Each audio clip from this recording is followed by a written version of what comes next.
He thought she was just there to clean. A quiet woman, a simple job, a one-day arrangement. But when the single dad followed her home, what he found waiting in the shadows of a broken-down cabin, 6 little girls with hungry eyes, changed everything. What began as a transaction would soon become a miracle neither of them saw coming. If you believe in stories where kindness rewrites destiny and love shows up in unexpected places, you're in the right place. Hit subscribe and settle in, because this is a story that just might stay with you long after the final word. The door was wide open. Cal Bennett knew he hadn't left it that way. Snow blew in across the hardwood floor like a slow-moving ghost, curling around the boots he hadn't taken off since morning. The fire in the hearth had gone out hours ago, leaving the log cabin cold and silent, except for the low creak of the rocking chair swaying back and forth. He froze. The coffee table was bare. The coat hook by the door, where he always kept his wallet when he worked in the woods, was empty. His wallet was gone. And so was the woman he'd hired just that morning. Damn it, Cal muttered under his breath, running a hand through his damp hair. He grabbed his coat from the back of the dining chair, shoved his truck keys into his pocket, and stomped out into the snow, slamming the door behind him with more force than necessary. He wasn't angry. Not really.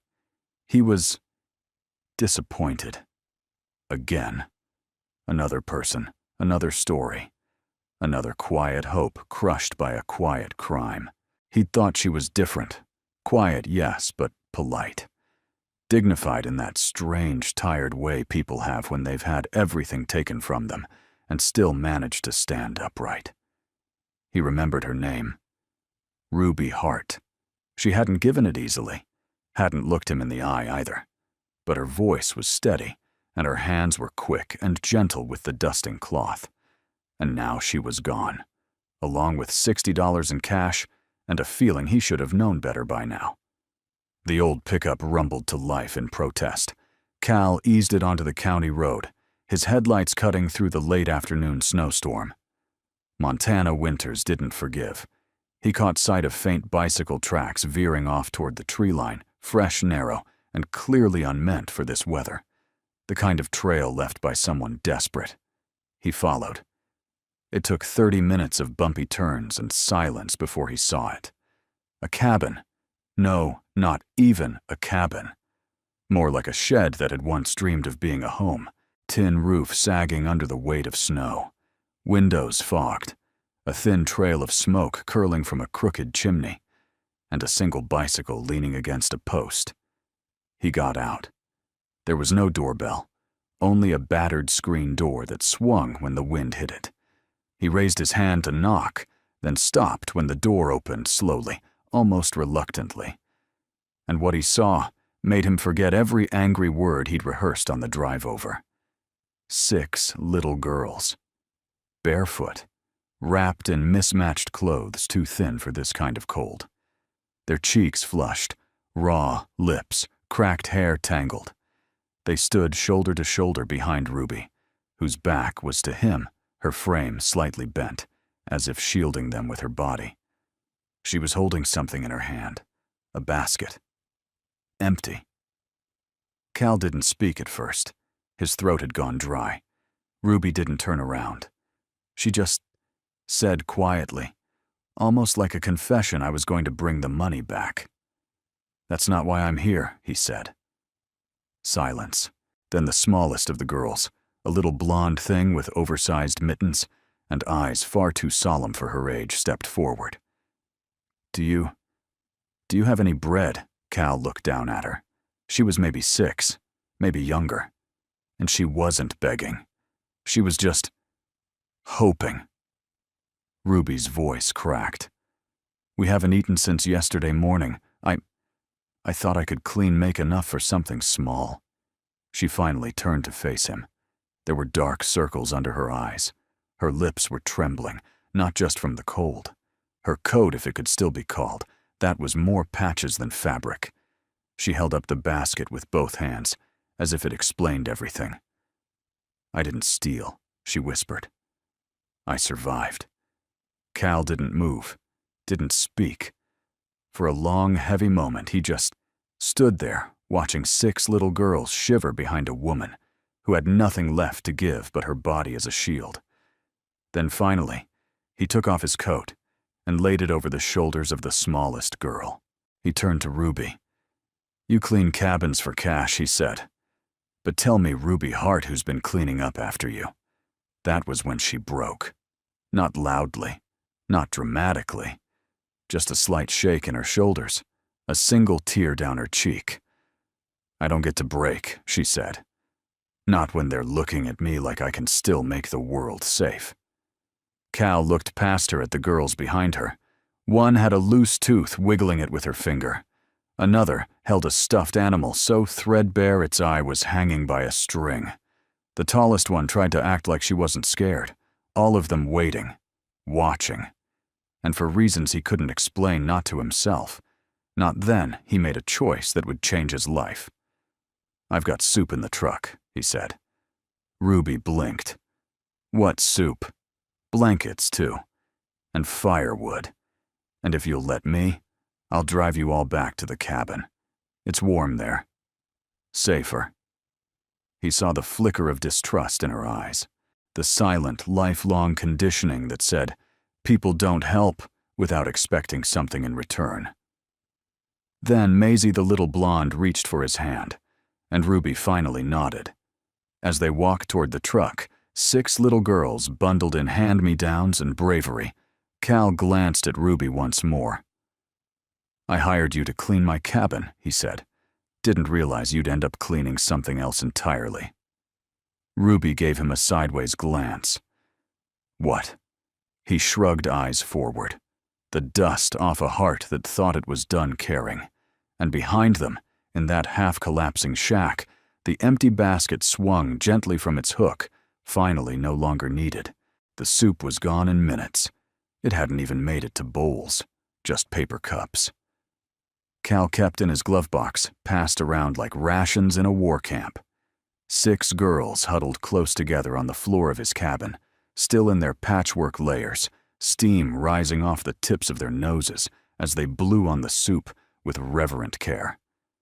Sophie, Cal's 10-year-old daughter, stood frozen in the hallway, peeking around the corner. She didn't say a word. She just stared. Cal met her eyes and gave the slightest shake of his head. Not now. She pulled back, but he knew she wouldn't go far. His daughter had a long memory and a sharp eye. She would wait, but questions were coming. Ruby sat near the hearth, back straight, legs folded beneath her. The fire behind her crackled like it had been waiting for her to return. She hadn't eaten. Cal noticed that. Instead, she watched the girls like a sentry at post, counting each spoonful, checking for signs of exhaustion or fever, wiping a chin here, brushing a strand of hair aside there. Her hands never stopped moving, but her face was still as stone. The kind of stillness that only came from holding too much for too long. Cal leaned against the kitchen counter, arms crossed. He didn't say anything. He'd learned long ago during the long hours in burning buildings, waiting for a wall to give, or a beam to fall, that some silences said more than shouting ever could. After a while, Ruby rose and followed him to the kitchen. Her fingers trembled slightly as she held the empty soup pot. I'll wash it. No need, he said gently. I'll wash it anyway. He let her. She scrubbed with unnecessary force, as if scouring away guilt rather than broth. When she finished, she set the pot down with a soft clink and didn't look up. They're not mine, she said. Cal waited. They were left. One at a bus stop. One on a doorstep in the dead of winter. Another I found asleep behind a gas station dumpster. I didn't mean to collect them. I just couldn't walk away. She finally looked at him. Her eyes weren't wet. Not yet. But there was a thin shimmer just beginning to form. I know what this looks like, she said. A woman with no income, No legal claim squatting in a place that should have collapsed 10 years ago, hoarding children like stolen treasure. Cal's jaw clenched, not from anger, just pressure. That low, dull pressure of knowing exactly what someone had been through without ever having lived it yourself. "You're not hoarding them," he said. "You're saving them." Ruby laughed once bitterly. "You sound like someone who still thinks the world's fair." "I don't," he said, voice low. "I used to, back when I still believed people couldn't disappear in plain sight. Before I learned sometimes the worst burns are the ones no one sees." She turned fully to him now. "You were a firefighter." "Yeah. For how long? Long enough to know some things can't be put out." That silenced her. Cal stepped away from the counter and walked to the window. Snow still fell softly outside, the kind of steady, quiet snow that made the world feel slower. He didn't want to tell her the whole truth. Not yet. Not about the accident. Not about the house fire that claimed his wife while he was out on a call. Not about how his daughter had watched it happen from the neighbor's porch. He wasn't ready. But he wanted her to know he understood more than she thought. "You could have run," he said. "Taken the money, disappeared. I was going to. But you didn't." She shook her head. "Maisie said she had a dream. That we'd find a man with kind eyes and a wood cabin, and he'd give us soup and let us stay." Cal chuckled. "Sounds like she reads too many fairy tales. She can't read." That silenced him too. They stood there a moment longer, two strangers bound by an invisible thread neither of them had asked for. Then from the hallway, "Dad. Sophie." He turned. "Yeah, sweetheart." She stepped into the room, still in her pajamas, arms folded tight. "Who are they?" Cal looked to Ruby. She gave him a nod, one that said, "This is your home, your daughter." "They're guests," he said. "For now." Sophie frowned. "How long is for now?" "I don't know. Are they sleeping here?" "Yes." She paused. "Is Maisie okay?" She looked kinda pale. Cal blinked. "You remember her name? I gave her my blanket," Sophie said simply. She said thank you with her eyes closed. Ruby's mouth twitched. Not quite a smile, but close. "I'll get the mattresses," Cal said. "Wait." Ruby stepped forward. "I'll help." "No need. You've done enough. I'll help anyway." That night, after everyone was settled, 6 girls curled in sleeping bags beside the fire. Sophie sleeping in her room with the door ajar. Cal sat on the porch with a mug of coffee gone cold. Ruby joined him wearing a flannel shirt of his over her coat. He didn't look at her when he said it. "I didn't want this. I know. But I think maybe it's what I needed." She didn't reply. But when he offered her the last sip of coffee, she took it. No hesitation. And for the first time in a long, long while, Cal didn't feel like he was living in a burned-out frame of a life. Something had moved, shifted, like embers beneath ash waiting to catch. The smell of bread woke him.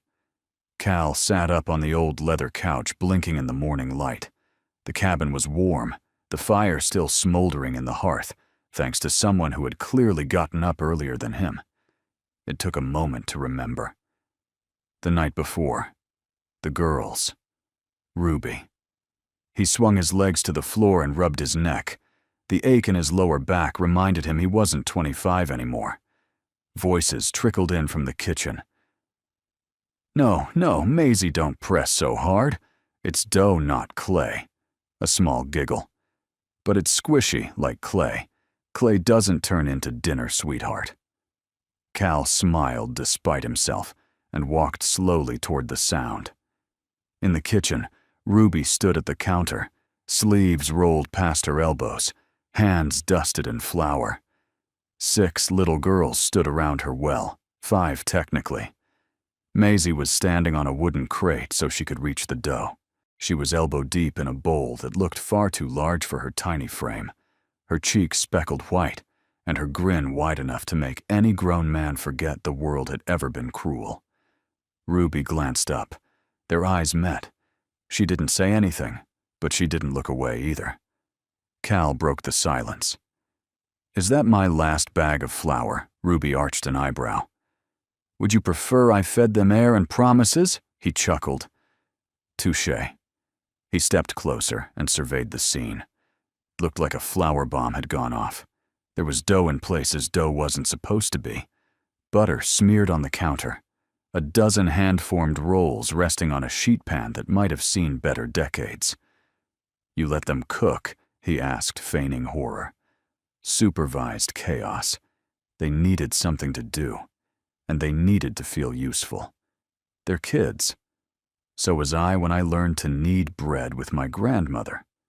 Ruby said, her tone softer now. Sometimes when you feel small, doing something useful makes you feel human again.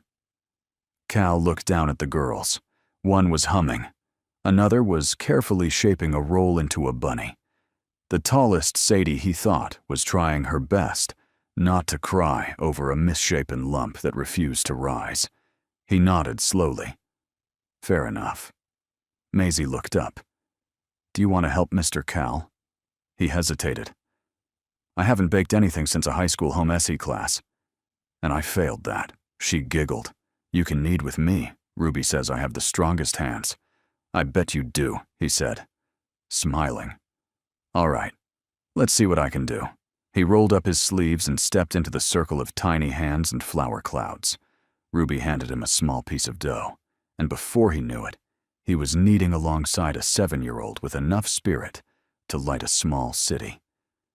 For the first time in years, he felt not just alive, but present, and it scared him a little.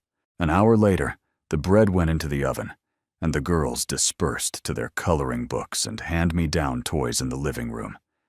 Sophie had joined them silently, a little slower than the others, but she was there, watching. Cal leaned on the counter, sipping his coffee. Ruby stood beside him, arms crossed, expression unreadable. He broke the silence. "You've done this before." Ruby looked at him. "This taking care of kids that weren't yours?" She nodded. "More than I ever expected." Why her fingers toyed with the edge of her sleeve? "Because no one did it for me." She didn't elaborate. She didn't have to. Cal nodded. "You ever think about getting legal custody, foster system adoption, something more official?" Ruby gave a bitter laugh. "You think the system would let me, unemployed, no address, 6 kids I can't prove I didn't kidnap?" He fell silent. She continued. "I've tried. Twice. They said I was unstable, a liability. One caseworker told me I had too much compassion and not enough structure. Like love was something dangerous if you didn't have a W-2 to back it up." Cal's jaw tensed. He knew systems, knew how easy it was to fall through cracks the size of canyons. "They're wrong," he said quietly. Ruby shrugged. "Maybe. But I don't have the luxury of fighting the court while trying to keep them warm and fed. So I choose the latter." He looked at her, really looked. The way her shoulders stayed just slightly tight, like she never fully relaxed. The dark under her eyes, the scar at her temple. The way she always stood between him and the girls even when she didn't realize it. "You sleep last night?" he asked. She raised an eyebrow. "Define sleep." "I'll take that as a no." She offered a half smile. "Mothers don't sleep." "Not really. You're not their mother." Ruby's eyes flashed. "Don't ever say that in front of them." He held up his hands. "I meant it in the legal sense, not the heart sense." She calmed. "Right." There was a long silence. Then Cal said, "You know, you could stay." She turned slowly to him. "In the cabin. I mean, at least for now. The girls can stay too. There's room. Not much, but more than you had." She didn't answer immediately. "I've been living in this place for 3 years," he said. "Since after, well, you probably guessed. I don't talk much about it. But it's been quiet. Too quiet. Still, she said nothing. He exhaled. Look, I'm not asking for anything. I'm not trying to. I just think maybe we can both stop surviving for a while and just exist. Ruby looked down at the counter. Then Maisie ran in, waving a crayon, drawing in the air. Look, it's all of us. I drew Ruby and me and the girls and Sophie and Mr. Cal, and we're all sitting at the same table. Cal glanced down at the picture. 8 tiny stick figures, 1 big table, a loaf of bread in the center glowing like a treasure. Ruby met his eyes, and in that moment something wordless passed between them. Not a promise. Not yet. But the first fragile crack of a wall beginning to let in light. The cough came in the middle of the night. Short, dry, but sharp enough to break through Cal's sleep like a fire alarm. He sat up on the couch, blinking in the darkness, heart thudding from the sudden jolt. Then came another. He tossed aside the quilt and walked barefoot across the cold cabin floor. The fire had died down, just embers now. Shadows flickered across the living room, where 6 little bodies lay curled in blankets and borrowed sleeping bags. It was Maisie. She was half-sitting, her breath shallow and quick, her cheeks flushed red, her small chest rising too fast beneath the sweatshirt Ruby had tucked around her earlier. Her little fist gripped the edge of the blanket, and she looked disoriented, glassy-eyed. Cal knelt beside her. "Hey, kiddo," he said gently. "You all right?" She didn't answer, just coughed again, a rasp that made him wince. He reached out a hand to her forehead, then hesitated. He hadn't touched anyone not like that in a long time. But instinct beat hesitation. The heat from her skin shocked him. She was burning up. He stood instantly. "Ruby." No response.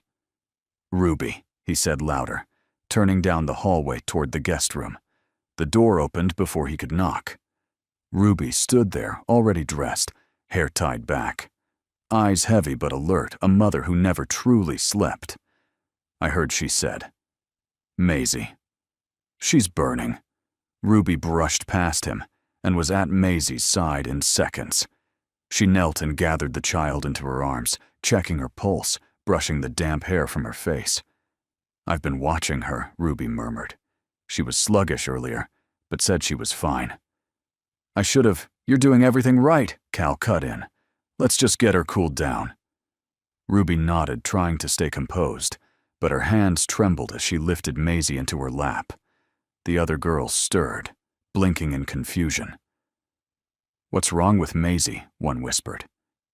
"Is she sick?" "Shh," Ruby soothed. "She just needs a little help cooling off. Go back to sleep, darlings. Everything's all right." Cal turned to Sophie's room. She met him in the doorway. I heard she said. No panic, no confusion, just a quiet steadiness that surprised him. "I need your help," he said. "We need cold cloths, your mom's old heating pad, the thermometer." She didn't hesitate, already on it. He watched her retreat into the linen closet and felt a sudden, overwhelming surge of pride and guilt. Sophie had grown up in the silence he'd built around himself, and somehow she'd still managed to keep her heart open. By the time he turned back, Ruby had Maisie on the couch, bundled in a thin sheet. Her hands moved with trained efficiency, checking vitals, whispering reassurances. But Cal could see the crack forming beneath her calm. She wasn't okay. He handed her the thermometer. "Do you want me to?" She nodded, eyes locked on Maisie's flushed face. A minute passed. Then the beep. 104, too high. Ruby didn't flinch, but her lips parted just slightly. A breath she didn't want anyone to see. "We need to bring this down," she said, standing. "Do you have Tylenol in the medicine drawer back left?" She was already moving before he finished the sentence. Maisie let out a soft whimper, and Cal knelt beside her again. "Hey, little warrior," he murmured. "We're right here, okay? You're not alone." Her eyes flickered open, unfocused. Is Ruby mad at me?" His throat tightened. No, sweetheart. She's just scared. That means she loves you.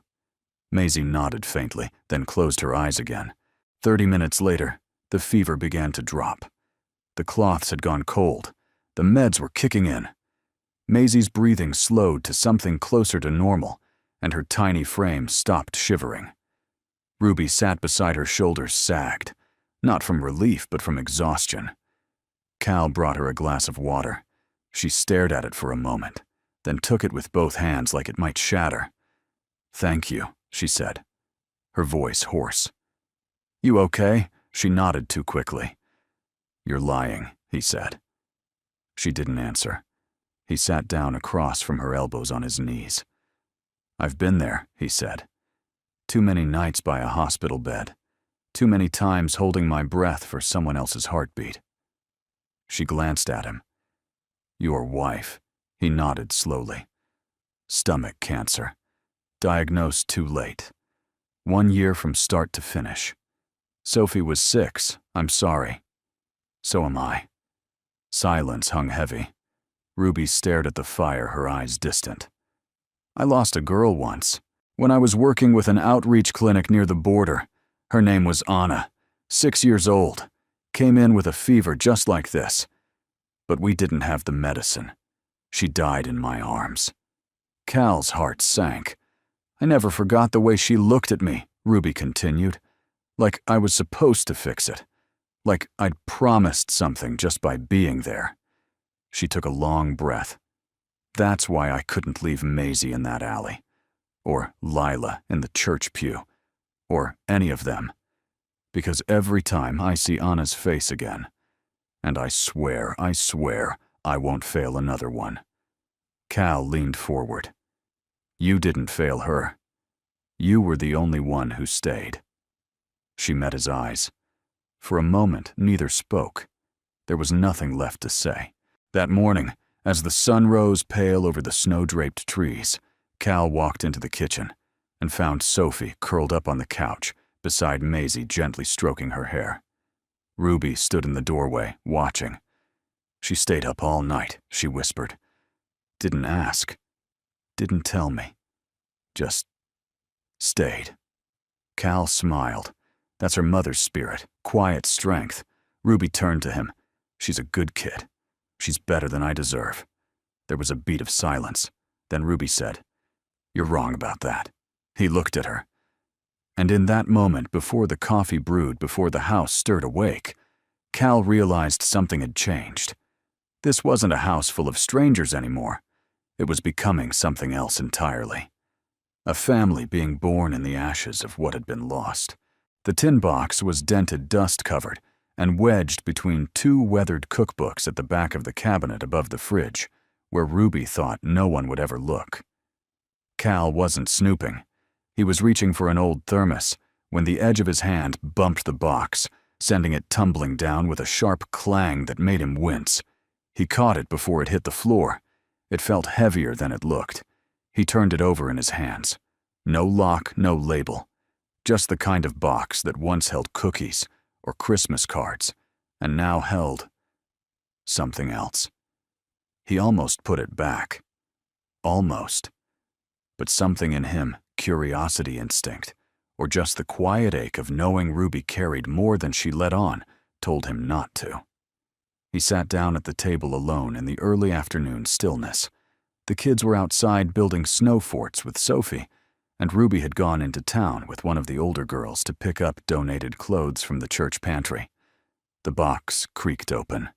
Inside were letters, dozens of them, all written on folded scraps of mismatched paper, receipts, napkins, notebook pages.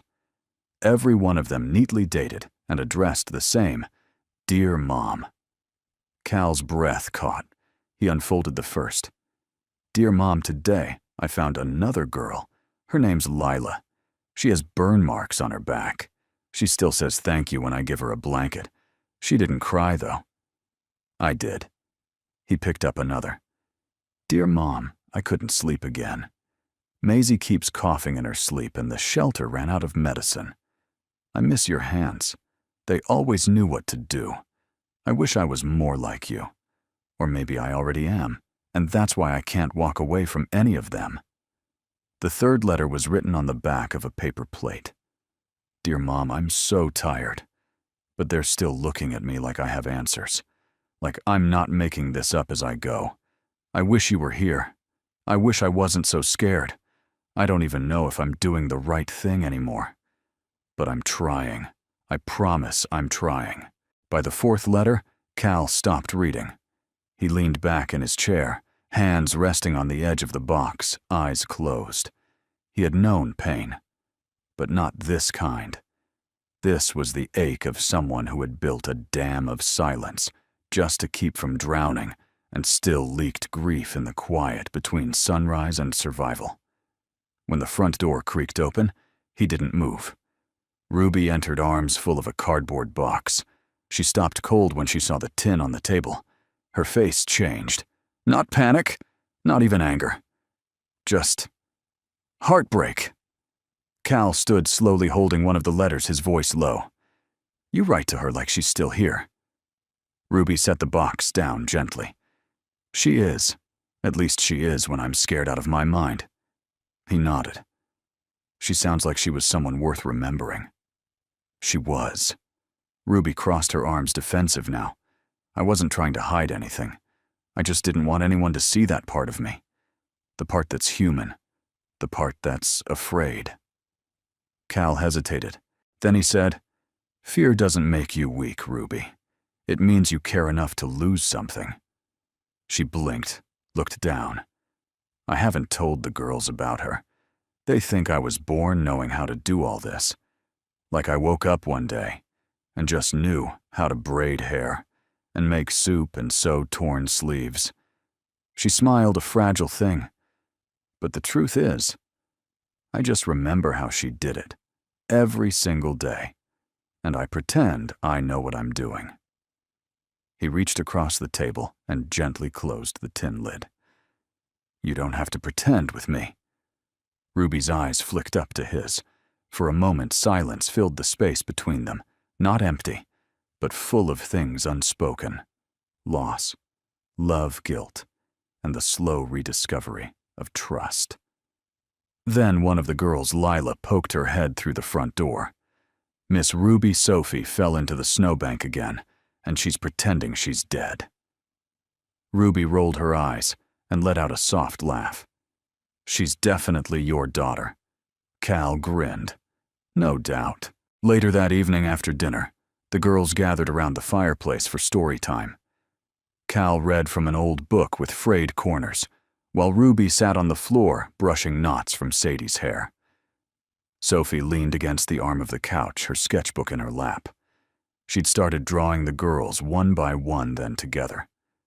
The newest page showed Ruby standing like a soldier, her arms stretched behind 6 stick figures holding hands. The title at the top read, Captain Ruby and Her Army of Little Hearts. Ruby didn't notice at first. Then Maisie whispered, She made you into a superhero. Ruby looked over. Her lips trembled, but she smiled. Sophie offered the page wordlessly. Ruby took it with both hands, staring at it for a long time. She thinks I'm brave. She's right, Cal said from his chair, voice calm but firm. You're the bravest person I've ever met. Ruby didn't speak. She simply leaned forward, pressed her lips to the top of Maisie's head and whispered, Maybe love makes us brave. That night, when the cabin was finally quiet, Cal found himself staring at the tin again. He picked it up, thumbed the lid, and then without opening it took a blank piece of paper from the kitchen drawer. He hesitated, pen in hand. Then slowly, deliberately, he began to write. Dear Molly, it's been a long time. I'm not sure if this will help, or if it's just something I need to do. But there's a woman here, and 6 little girls. And I think maybe for the first time in years, I've found something worth staying for. Something you would have smiled at the way you used to when Sophie danced with her socks on backward. He paused, then kept writing. Outside, the wind stirred the snow. Inside, 2 hearts, who had forgotten how to hope, had begun to speak in letters, never sent, and finally be heard. The sky turned gold over Montana that Saturday, casting long shadows through the pine trees and spilling soft light into the kitchen window, where Ruby stood, kneading bread again. Her sleeves were rolled high, and flour dusted her hairline like snow. 6 little voices chirped in the background, filling the house with that kind of chaos that strangely made it feel like a home. Cal leaned against the doorway watching her. She hadn't noticed him yet.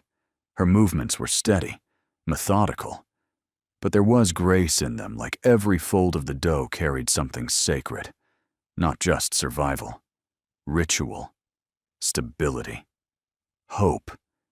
He didn't interrupt, not until Sophie's voice called from the hallway. Daddy turned. Yeah, she stood with her arms crossed, her chin tucked slightly down the way she always did when she was trying to seem braver than she felt. Can we talk? Like, just us? Of course. He motioned toward the porch, out there. She nodded. They stepped into the cool spring evening. The last of the snow had finally melted, and the breeze smelled like pine and damp earth. Cal sat on the top step, and Sophie stood beside him, arms wrapped around herself. She didn't speak for a minute. Cal waited. Then quietly she asked, "Do you love her?" He looked up at her. Sophie was staring straight ahead, her profile outlined in sunlight. She didn't say Ruby's name. She didn't have to. He exhaled slowly. That's a big question. I know. Where's it coming from? Sophie hesitated, just wondering. You look at her different, and you let her touch the old coffee pot. You never let anyone touch the coffee pot. Cal chuckled under his breath. You notice everything. I live here too, Dad. He nodded. All right, he said softly. Yeah, I think I do. Sophie didn't speak. But it's not what you think, Cal added quickly. It's not about forgetting your mom. It's not about replacing anything. She looked at him now. I'm still sad about Mom, she whispered. But I'm also not mad. That you might be happy again. His throat tightened. He reached out and took her hand. Sophie looked down at their fingers. She doesn't try too hard. Ruby, I mean. She doesn't try to be like Mom. No, she doesn't. And she's not afraid of you, or your quiet. She just makes space around it. Cal smiled. She does, doesn't she? There was another long pause. Then Sophie asked the one thing he hadn't seen coming. Do you think she'd stay? He blinked. What do you mean? I mean, do you think she'd stay? Like forever? Here, with us. Cal looked out at the trees. The wind moved through them like a hush. I don't know, he said honestly. That's not mine to decide. She's had to run her whole life, and staying, that's the scariest thing of all. But she's not running now. No, she's not. Sophie shifted on her feet. Maisie told me Ruby used to sleep sitting up, like for years, just in case she had to grab everyone and run. She said it made her back hurt all the time. Cal winced. I didn't know that. She only started lying down all the way a few weeks ago, Maisie noticed.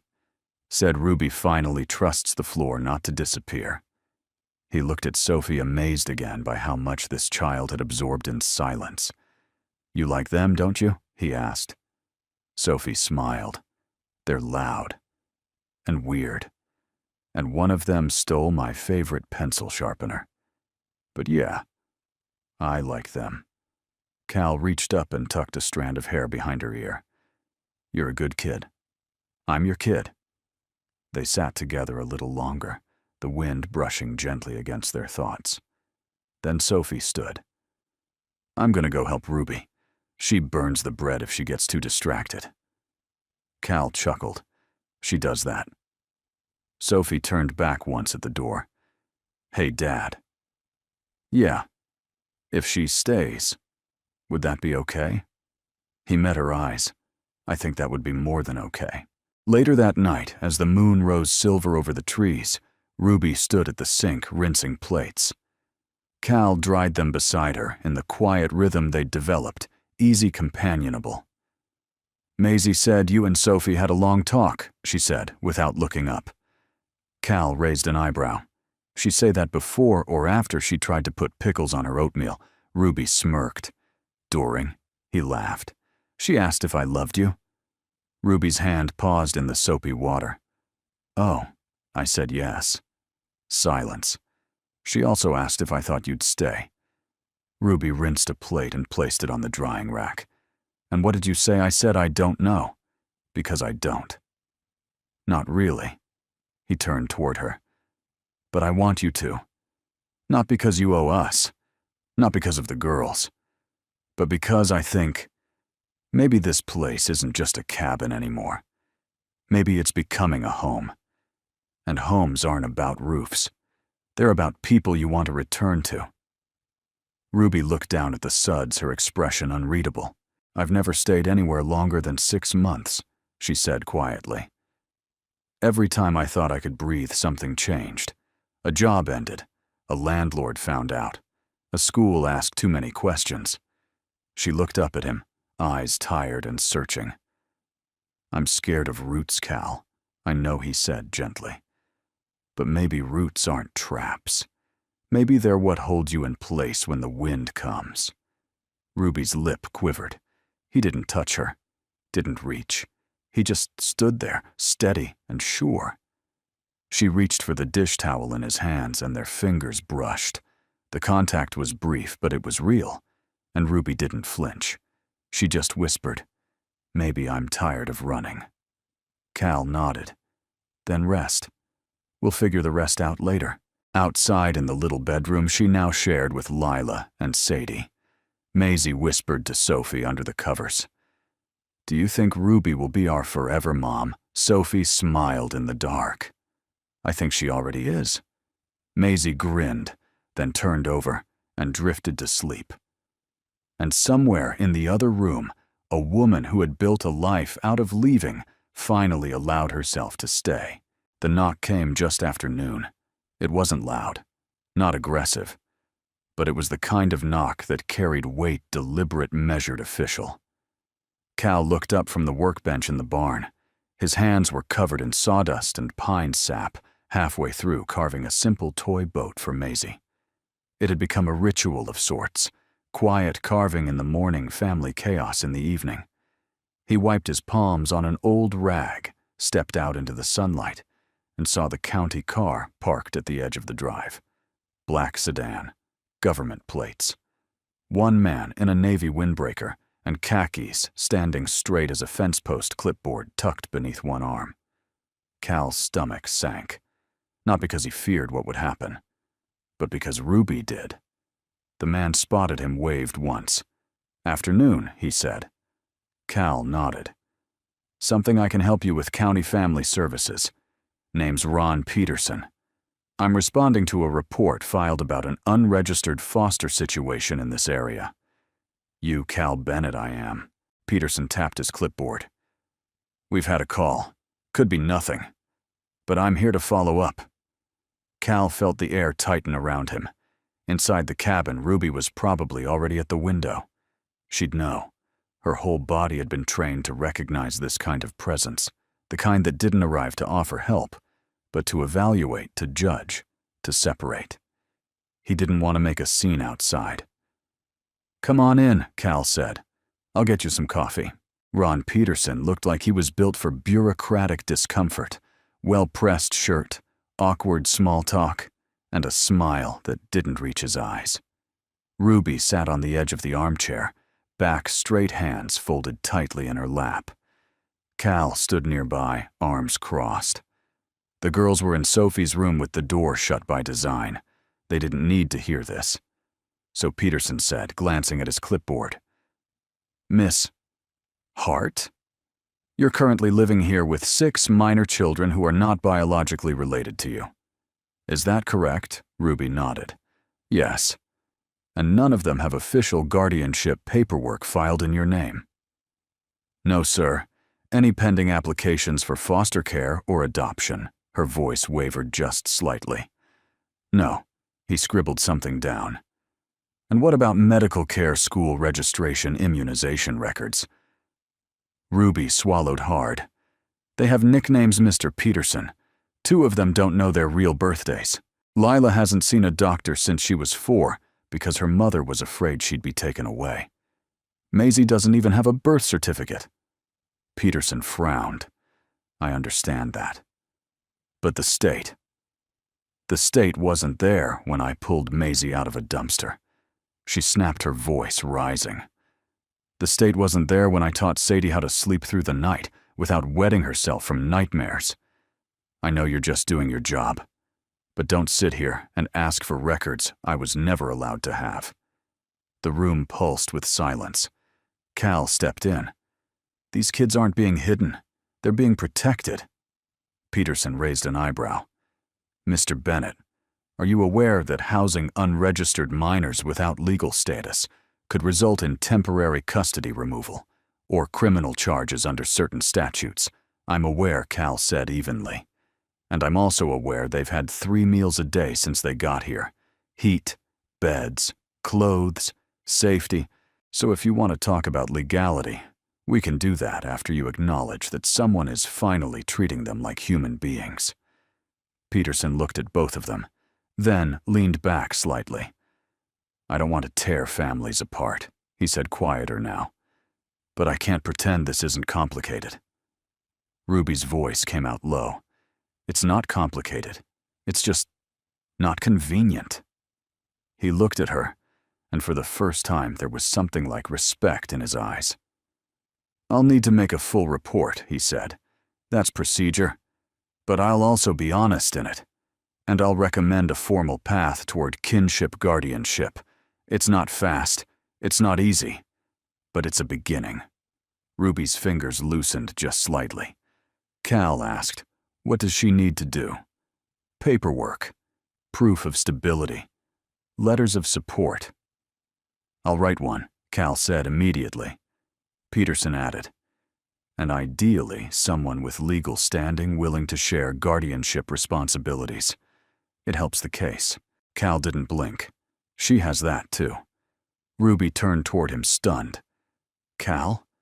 But he kept his eyes on Peterson. Put my name on the line. I'll co-sign. Share whatever's needed. If she's not legal family, I'll make her one. Peterson stood slowly, his face unreadable. He looked between them and said almost softly, You 2 have something rare. Don't lose it in the paperwork. And with that, he left. The moment the door shut, Ruby sat down hard. Her hands trembled. Her breath shook. Cal crossed the room, knelt beside her. You didn't have to say that, she whispered. Yes, I did. You could get in trouble. Then I'll face it. Why he didn't answer at first. Just placed his hand over hers. Because somewhere between soup and story time and snow angels, he said you stopped being a guest. You became the reason this place feels alive again. She blinked hard, trying not to cry. And because he added gently, I'm done letting other people decide who's family. That night, as Cal tucked Sophie into bed, she looked up at him with her serious eyes. Is Mr. Clipboard Man coming back? Maybe. But we're going to be okay. Sophie nodded, then said, You know, I think Ruby finally stopped looking at the door every 5 minutes. Cal raised an eyebrow. You noticed then? She smiled. I notice everything. He kissed her forehead. Me too, sweetheart. Me too. And outside, under a quiet Montana sky, a cabin built for one finally started to look like it could hold 8 hearts, and all the weight they carried. The pen hovered in Ruby's hand, just above the signature line, just above the place where her name, Ruby Hart, would be inked beside Cal's on the guardianship declaration. 1 stroke, and 6 little girls would no longer live in limbo. They'd belong, legally, permanently. But her fingers wouldn't move. The courthouse room was quiet except for the soft ticking of an old analog clock on the wall. A laminated poster about kinship care hung crooked near the window.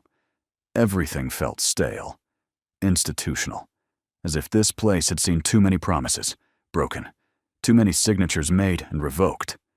Across from her, Cal sat steady, not pushing, not rushing, just there. "I'm sorry," Ruby whispered. Cal shook his head. "There's nothing to be sorry for." She looked down at the form again. Her name. His. 6 empty spaces for the names of children who had trusted her without a single piece of paper to prove they should. "This makes it real," she said. "It already is real. No, I mean, it makes it permanent. Like there's no exit door, no way out if I fail them." Cal leaned forward. "Ruby, you've already been permanent.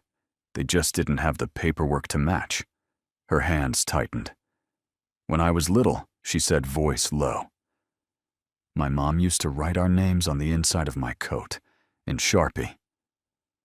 In case you ever get lost," she said, "so someone will know where you belong." She looked at him, eyes damp.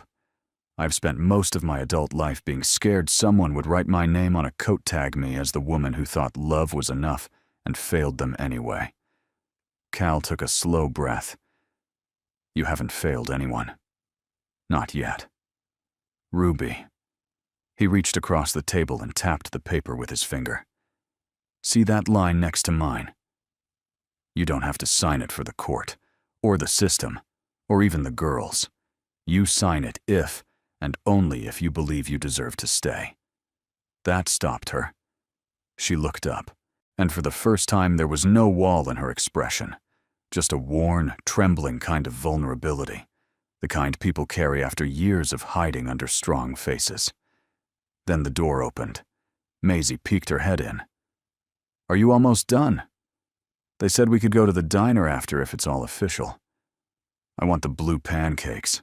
Cal smiled. "We're working on it, sweetheart."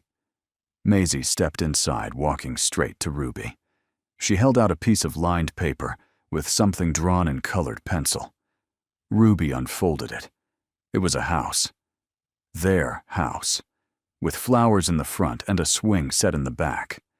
8 stick figures stood on the porch, smiling. Maisie had labeled each one with a name, and in big rainbow letters, above them all she'd written, "The Hart Bennett Family." Ruby blinked at the drawing, then turned it over. Maisie had written something in her crooked little scrawl. "If you sign it, does that mean we finally belong somewhere?" Ruby's breath hitched. She looked at Cal. He gave her the smallest nod. And then finally she signed. The girls burst into cheers when Ruby emerged with the signed form in her hand. Lila threw her arms around her waist. Sadie jumped up and down. Sophie high-fived Cal so hard it stung. They piled into the truck, loud and giddy, barely able to contain their excitement as they headed toward town. Ruby sat in the passenger seat, holding Maisie's drawing in her lap, like it was the Declaration of Independence. "You okay?" Cal asked, one hand on the wheel, eyes on the road. "I don't know," she said.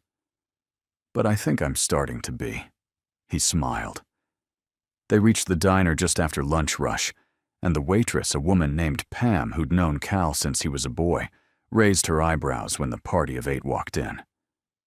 "Well," she said, "setting out extra menus. Either someone started a day camp or I've missed a whole chapter in your life, Cal." "Long story," he replied. Pam winked at Ruby. "I've got time." As they settled into the booth, Ruby noticed a small plaque on the wall, framed and faded. It read, "Family isn't who you come from. It's who shows up, stays, and loves you through the mess." She stared at it for a long time. Later that night, as the girls slept with full stomachs and sticky fingers from too much syrup, Cal stepped outside into the cool night air. Ruby joined him. They stood side by side, watching the stars blink to life above the pines. "You meant what you said in there?" she asked. "Which part?" "The part about not signing unless I believed I deserved to stay." Cal turned to her. "Of course. I didn't believe it," she admitted. "Not at first. But when Maisie gave me that paper, I thought maybe this isn't about deserving. Maybe it's just about choosing. She looked at him. And I choose to stay. Cal didn't speak.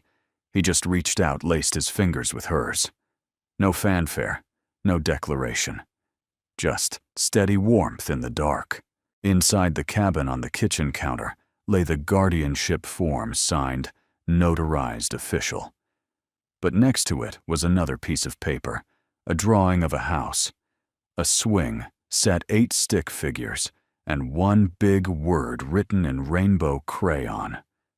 Home. The spring wind rattled the window panes gently that night, just enough to keep sleep from coming easily. Inside the small bedroom, Ruby now shared with Lila and Sadie, 3 shapes stirred beneath a patchwork of mismatched quilts, but only one remained awake. Maisie lay on her back, staring at the ceiling with wide, solemn eyes. The moonlight cast a soft glow across her face, illuminating the small crease between her brows, one that didn't belong on a 7-year-old. Ruby had kissed her goodnight. Twice. But still Maisie couldn't sleep. Something big was coming. She could feel it the way animals knew storms before the first drop fell. Tomorrow was the hearing, the real one.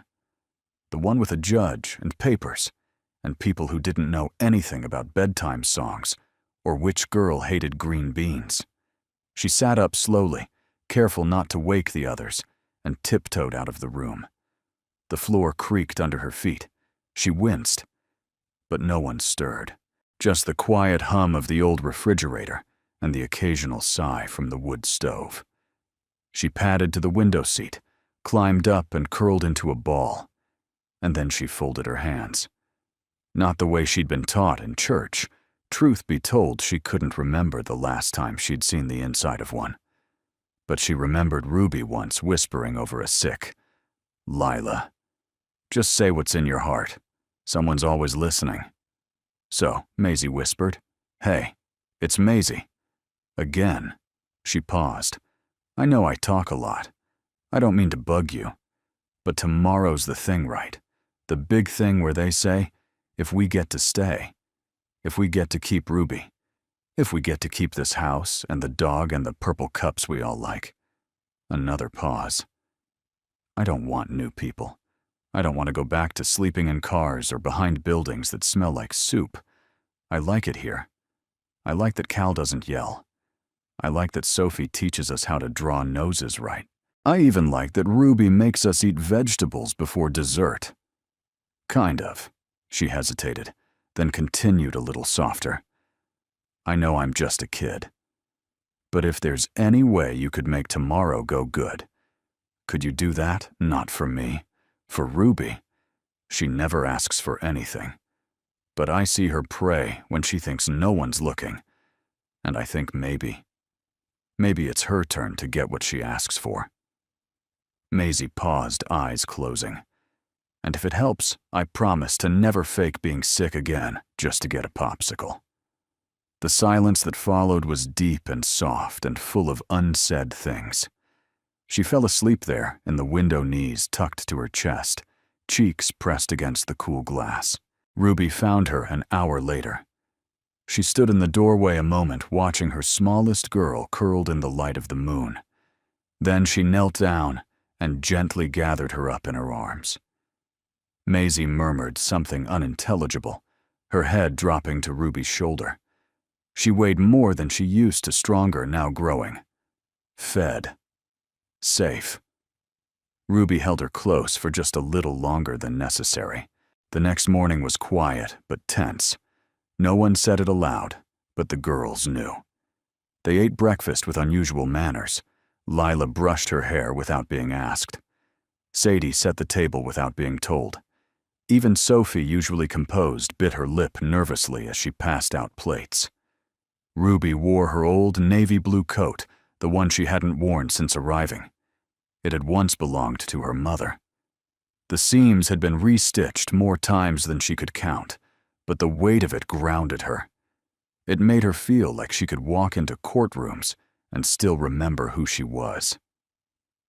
Cal wore his Sunday shirt, The white one.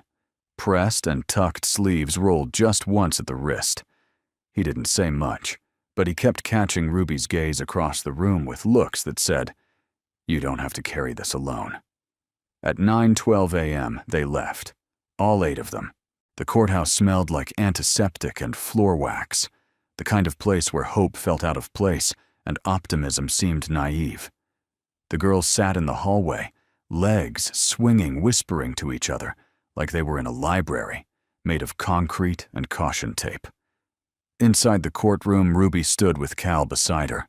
The judge was older gray at the temples, glasses perched low on his nose. He read through the packet slowly, methodically. Then he looked up. "Ms. Hart, Mr. Bennett, you're requesting joint guardianship over 6 minor children, none of whom are biologically related to either of you. Is that correct?" "Yes, Your Honor," Cal said. "And why now?" Ruby stepped forward. Her voice was steady. "Because paperwork shouldn't take this long to catch up to love." The judge blinked. Ruby continued. "These girls have been mine in every way that matters for years. But the world doesn't recognize what isn't stamped or signed or notarized. I'm here to fix that." The judge leaned back in his chair. "Foster care is a serious commitment. Permanent guardianship even more so. Why should the court believe you'll succeed where so many others fail?" Cal stepped up beside her. "Because we already are." He looked straight at the judge. "We're not perfect. But every day we get up and we do the work. The bedtime stories, the dentist appointments, the nightmares. We do it all. Not because we're obligated, but because we choose them. And they chose us back." The room was still. Even the court clerk had stopped typing. The judge looked down again, then nodded, once scribbled something and said softly, "Guardianship granted." Outside, as they exited the courthouse, the girls ran to meet them. Ruby barely had time to kneel before she was engulfed in a flurry of arms and laughter. Maisie clung to her neck. "Did it work?" Ruby nodded, smiling through tears. "It worked, baby. We're official." Maisie pulled back and beamed. "Then I want pancakes. Forever family pancakes." Cal laughed. "That's a new tradition, huh?" Maisie grabbed Sophie's hand. "You can make the faces with blueberries? I always make the faces." "Well, now you have to make 8. Ruby looked over at Cal, her heart full and aching all at once. "I didn't think I'd make it here," she said. He squeezed her hand. "We all made it here. Together." And as they walked to the truck under the high Montana sky with paperwork in hand, and hearts finally at peace, Ruby whispered into the spring breeze, "Thank you for listening to a little girl's prayer." And somewhere, maybe not far, at all, someone smiled back. Rain swept across the roof of the cabin in steady rhythms. That night, a spring storm that rolled in just as they pulled into the driveway. The clouds had held back until the last possible moment, as if even the sky had waited to weep until it knew they were safely home.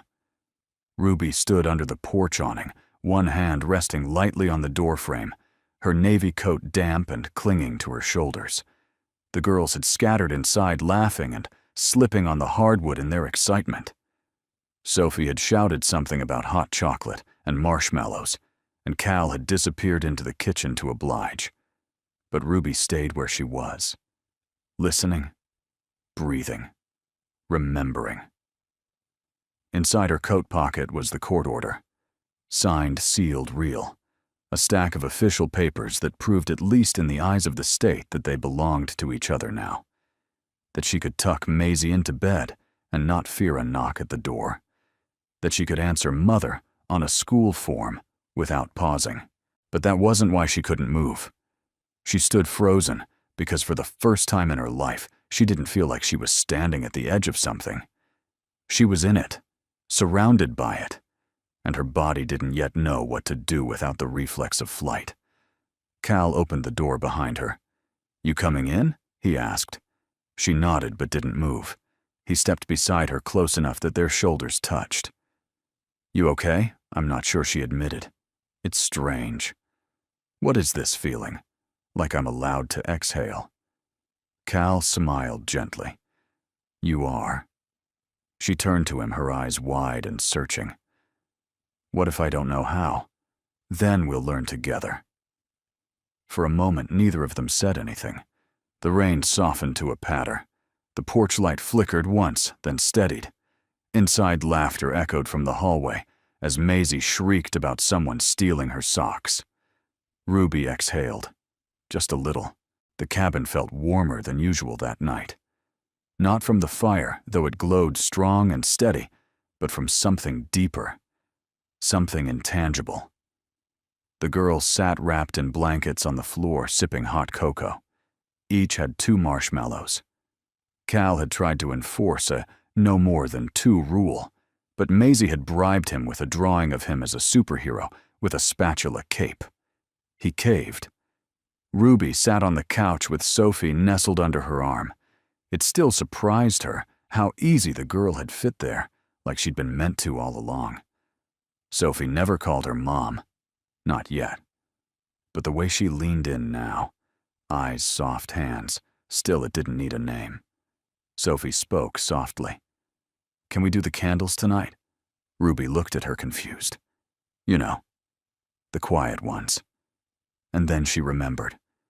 Months ago, after a particularly hard week, Ruby had lit 3 tea candles and said each of these is for something we're thankful for, even if it's small. The girls had made it a tradition. She nodded. I'll get them, Sophie whispered, sliding off the couch. They gathered in the living room, dimming the lights. Cal brought out the candles, 7 now. 1 for each girl. 1 for Cal. And tonight, Sophie placed an 8th in front of Ruby. They sat in a circle on the floor. Maisie, of course, went first. I'm thankful for pancakes with blueberry eyes, she said proudly. Lila giggled. I'm thankful we don't have to pack up every week anymore. Sadie said, I'm thankful Ruby doesn't snore loud like Uncle Terry did. That earned laughter. Sophie looked at Ruby, smiled, and said, I'm thankful that my dad smiles. Again. Cal's throat worked, but he said nothing. Then Ruby. She held the unlit match for a long time before she struck it. I'm thankful, she said slowly, that I didn't run. The match touched the wick. The candle flared to life. Then Cal lit his. He looked around the circle, pausing on each face these girls who had wandered into his life like lost stars, and the woman who had brought them together by the sheer force of love. I'm thankful, he said softly, that family isn't something you find. It's something you choose. Later, after bedtime, routines and lullabies, and a ridiculous 10-minute standoff over who got the blue toothbrush. Maisie won. Cal stood outside again. This time, Ruby joined him in a blanket, their shoulders pressed together under the eaves. The rain had stopped. The night was clean and quiet. Ruby broke the silence. Do you think they'll remember this? Cal looked at her. What part? This time, this feeling, being safe. He thought for a moment. I think they'll remember the smell of hot cocoa, the sound of their names being called with kindness, the way your hands braid their hair without pulling, the quiet dinners, the loud breakfasts. He smiled. And I think someday when they're older, they'll wonder how you did it all. And they won't fully understand that you were learning as you went. Ruby leaned her head against his shoulder. And you, Cal shrugged. I'll remember the day I came home to a house full of strangers and realized they were the part of me I didn't know I was missing. She turned to him. That sounds like something out of a movie. He grinned. Well, I always liked a good ending. Ruby tilted her head. Maybe it's not the ending. No, maybe it's the part where the story begins again, just with more people in it. He nodded, his voice low. I like that version better. Inside, the candles still flickered on the mantel. 1 for each name. 1 for each heart. 8 flames in a place once built for 1. And outside, under the vast Montana sky, the stars didn't shine any brighter than usual. But somehow, they felt closer. The table was old, handmade, uneven, and stained with years of life. Sophie had once traced the knots in the wood with her fingers and said they looked like sleeping bears. Maisie had spilled grape juice on it. Twice. Lila had drawn a sun in the corner with yellow crayon, and no one had the heart to scrub it off. But today, it looked like something out of a magazine. A white linen cloth draped over the top, slightly wrinkled, but proud. Wildflowers picked by Sadie and Ruby at sunrise stood in mason jars like miniature fireworks. Plates mismatched in shape and color circled the table, and there were 8 napkins carefully folded, though none of them matched either. And in the middle, warm from the oven, sat a loaf of braided bread. Cal stepped back to take it all in. He rubbed the back of his neck and let out a low whistle. "Well," he murmured, "we cleaned up all right." "You forgot to button your top collar," Ruby said behind him, tying the last bow in Maisie's dress. Again, he turned, grinning. "Rebellion keeps me young." Ruby rolled her eyes but smiled. She was wearing a soft denim dress and a cream cardigan with a tiny tear in the left sleeve. Her hair was pinned back loosely, a few strands escaping to dance in the breeze. The girls were a whirlwind of color and excitement, braids and bows and Sunday shoes that had seen better days. Sophie had taken it upon herself to organize the ceremony, as they called it, and had been bossing everyone around for the last hour with the seriousness of a courtroom judge. Cal stood quietly as Ruby gathered the girls in a half-circle beneath the pine trees just beside the old table. A small sign dangled from a branch overhead. Sophie had painted it the night before with 3 big words in uneven letters, "Our Forever Day." Ruby stepped forward holding something in her hands. It was Maisie's drawing, the one she had given Ruby outside the courthouse weeks ago. Now it was framed in rough pine wood Cal had carved himself. She turned to the girls, her voice soft but steady. "I spent a lot of my life thinking I wasn't allowed to stay, that I wasn't someone people chose to keep. And maybe some of you felt the same way once, like your name was always temporary, like love had an expiration date." The girls were silent, watching her with wide, listening eyes. "But then we came here, and something changed. We didn't just find a roof or a warm bed. We found each other."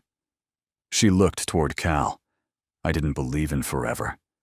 But now, I think maybe forever doesn't have to be a promise. Maybe it's just a choice you make, every day. And we keep choosing." Cal stepped forward, clearing his throat. "I'd like to say something."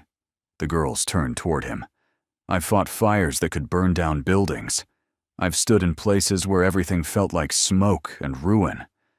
And I thought I'd seen the worst of it. But grief's the fire you don't see.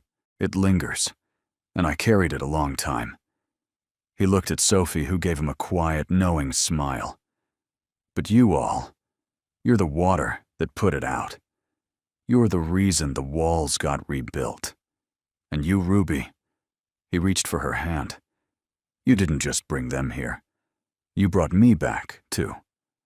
The wind rustled softly through the trees. Then Maisie stepped forward. "I have a poem." Sophie looked surprised. "Since when? Since now," Maisie replied, proudly unfolding a crinkled sheet of paper. She cleared her throat dramatically. This house was just a cabin till Ruby made it warm. Then Sophie shared her blanket, and Cal kept us from harm. Now there's cocoa every Sunday, and chores we sorta hate. But we have our own pajamas, and we always have a plate. So if you ask me who we are, we're not a normal crew, but we're 8 hearts with one last name, and that's our kind of true. The last line was met with a beat of silence, then laughter. Applause. Ruby covered her mouth, eyes shining. Maisie, Cal said, blinking, "You didn't tell us you were a poet." "I'm full of secrets," she said proudly. They sat around the table under the pines, the late afternoon sun dappling across plates and shoulders. Bread was broken, jam passed, stories told. Cal looked around at Sophie, leaning into Ruby's shoulder, at Lila trying to braid Sadie's hair, while chewing on a biscuit at Maisie, offering her crust to a red squirrel she'd named Tony. It was loud, and messy, and perfect. After dinner, Ruby stood and clinked her fork against her glass. "I have one last surprise." The girls gasped. Cal raised an eyebrow. She reached into a small wooden box and pulled out envelopes, each one with a girl's name, written in Ruby's neat looping script. "You're all official now, and that means you need something to show the world." She handed them out one by one. Inside each envelope was a certificate, simple printed on thick cream paper, with Cal's and Ruby's signatures at the bottom. The top read, "Welcome to the Hart Bennett family. You are loved. You are chosen. You are home." The girls stared in awe. Maisie looked up.